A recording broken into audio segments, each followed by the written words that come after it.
Hey, how's it, Cowboy Boss here? How you doing? This might be a two-part video. Um, I don't want to take too long on videos, is why. Um,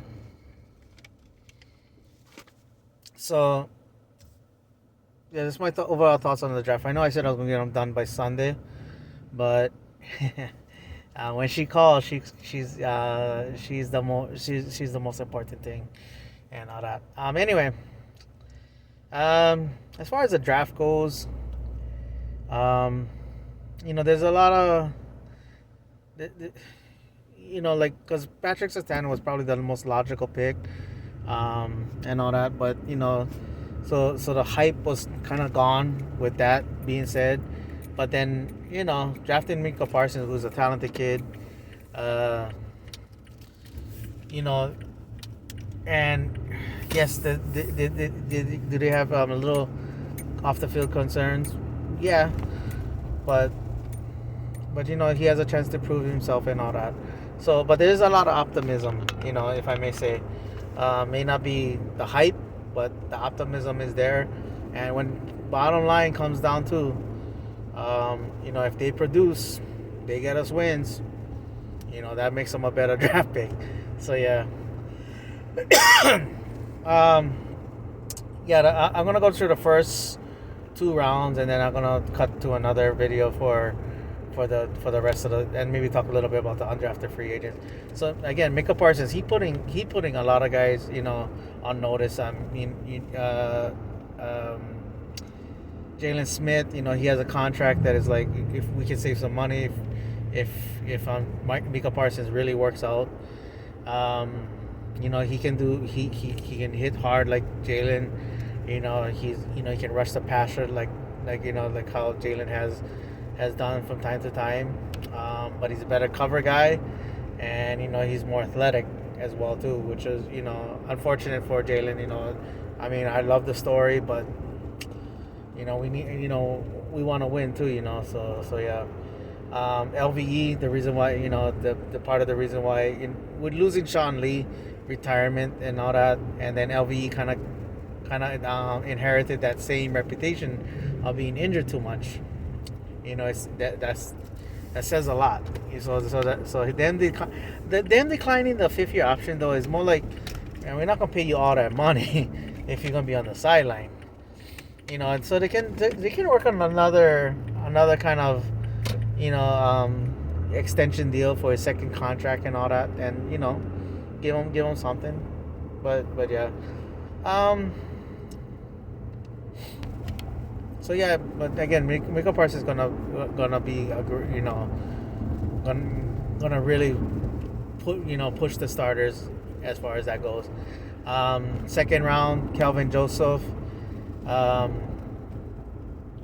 and more I look at this pick, the more and more I like. I don't know who's gonna win the battle between them two, between him and Diggs before CB1, but Calvin Joseph is gonna like push it as well too. He's very ball hawkish, and he has gets himself in good position, very physical, willing tackler, and all that. So getting your hand on the ball, getting in your hands and taking it away, makes the quarterbacks hesitate even more and all that.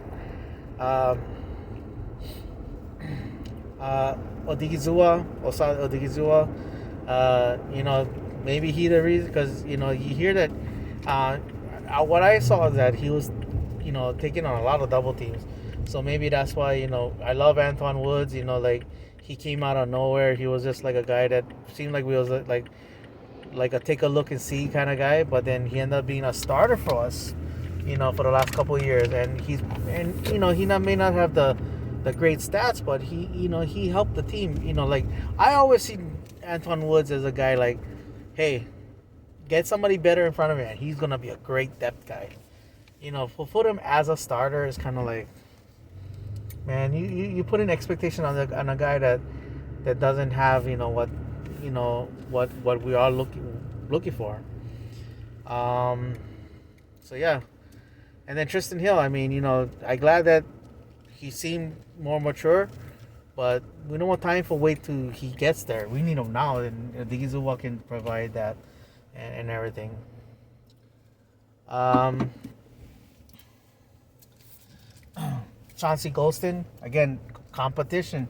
That can be my repeat words and all that. Um, Nolan, he really screwed this draft. I mean, last year's team up. I mean, how can you? I feel so bad for Bradley Anai, local Brada.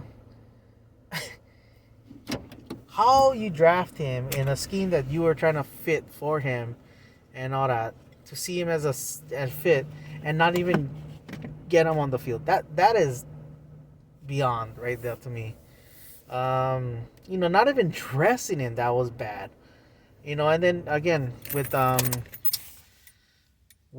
Dorrance Armstrong, he's he was a one of my favorite picks.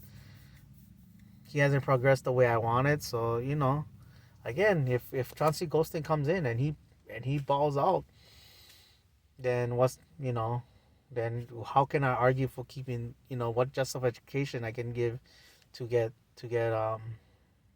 keeping Dorrance Armstrong or Bradley and I. Um, and the reason why I'm not making our free agents and all that is to be determined kind of thing. Finally, the one most questionable is Nashawn Wright. Having Milifuano there, and obviously Molden for me. Milifuano is they're similar in size and all that, so I don't know, but then I guess Dan Quinn sees something in this kid. Very physical. I mean, he's very very with bump and run. He's very physical in that sense. So that's pretty much it on that one. Anyway, that's my video for this part. I'll give you another video of the rest of the picks and some other free agents. All right. Mahalo for watching. Paniolo boys. Who you with? You know who I'm with. I'm with the Dallas Cowboys.